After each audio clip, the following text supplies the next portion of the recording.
स्वागत है आपका एग्रीकल्चर क्लासेस में। आज का टॉपिक है सीड या बीज। बीज क्या होता है और दाना क्या होता है। बीज को बोलते हैं सीड, दाने को बोलते हैं ग्रेन्स, GRAINS। बीज क्या होता है? कोई भी फल, दाना, बीज जिसका उपयोग फसल बुआई के लिए किया जाता है वो क्या होता है? बीज।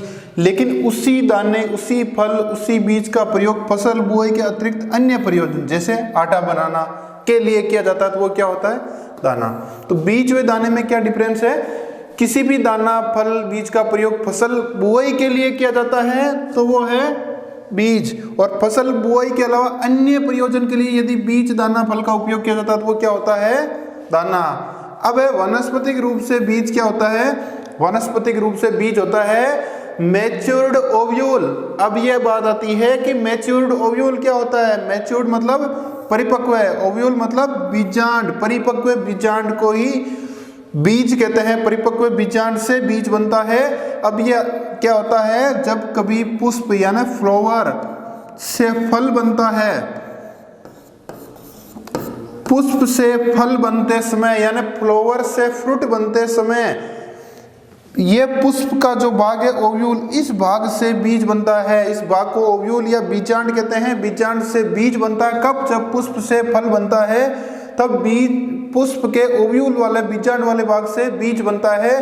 तो बीज मैच्योर्ड ओव्यूल है यानी परिपक्व बीजांड है। तो सीड या बीज, सीड क्या होता है और दाना के, बीज क्या होता है, दाना क्या होता है? वे दाना, फल जिसका प्रयोग फसल बुआई के लिए किया जाता है तो बीज। लेकिन उसी बीज, उसी दाना, उसी फल का प्रयोग फसल बुआई के अतिरिक्त अन्य प्रयोजन के लिए करते हैं तो वो क्या होता है? दाना। वनस्पतिक रूप से बीज क्या होता है? बीज मैच्योर्ड ओव्यूल यानी परिपक्व बीजांड होता है। यानी पुष्प से फल बनते समय पुष्प के ओव्यूल या बीजांड भाग से बीज बनता है। नेक्स्ट अब होता है NSC व RSSC। भारत सरकार वे अपनी अपनी राज्य सरकारें बीज उत्पादन के लिए अपनी अपनी संस्था रखती है। जैसे भारत सरकार की बीज उत्पादन के लिए संस्था है NSC, N यानी नेशनल सीड कॉर्पोरेशन। कहाँ है इसका हेडक्वार्टर? नई दिल्ली में। तो क्वेश्चन ये आ सकता है NSC की फुल फॉर्म क्या है? National seed corporation. इसका हेडक्वार्टर कहाँ है? नई दिल्ली में। NSC की स्थापना कब हुई? 1963 में। अगला है RSSC, Rajasthan state seed corporation. Headquarter कहाँ है? जयपुर में। राजस्थान राज्य बीज निगम, इसकी स्थापना कब हुई? 1978 में। दोस्तों ये क्वेश्चन बहुत मोस्ट है कि NSC की स्थापना कब हुई, RSSC की स्थापना कब हुई? NSC की स्थापना हुई 1963, RSSC की स्थापना हुई 1978। अगला पॉइंट है बीज प्रसुप्तावस्था, सीड डोरमेंसी। देखो बीज में होता है भ्रूण या एम्ब्रियो। यदि बीज जीवित अवस्था में या ना उसका बीज का एम्ब्रियो या भ्रूण जीवित अवस्था में तो उस बीज का अंकुरण होगा, सामान्य बात है। और यदि बीज मृत अवस्था में तो उसका अंकुरण नहीं होगा।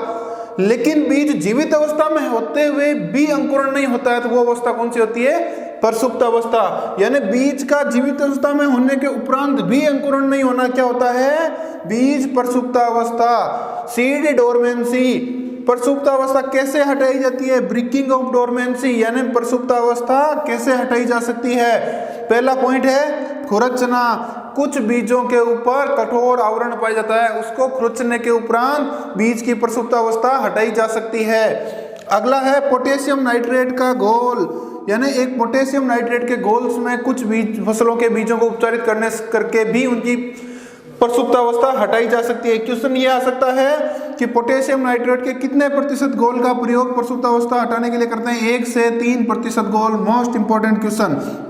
अगला थायोयूरिया का 1% एवं जिब्रेलिक अम्ल या एसिड के प्रयोग से भी प्रसुप्त अवस्था हटाई जा सकती है, उदाहरण के लिए आलू। अगला है सल्फ्यूरिक अम्ल का प्रयोग जैसे कि कपास। मोस्ट इंपोर्टेंट क्वेश्चन है कि कपास में प्रसुप्त अवस्था हटाने के लिए कौन सा रसायन काम में लेते हैं? सल्फ्यूरिक अम्ल। और कितना लेते हैं? 10 लीटर वाटर यानी 10 लीटर पानी लेना है, उसके साथ 1 लीटर H2SO4 लेना है। कितना लेना है? 1 लीटर H2SO4 का घोल बनाना है।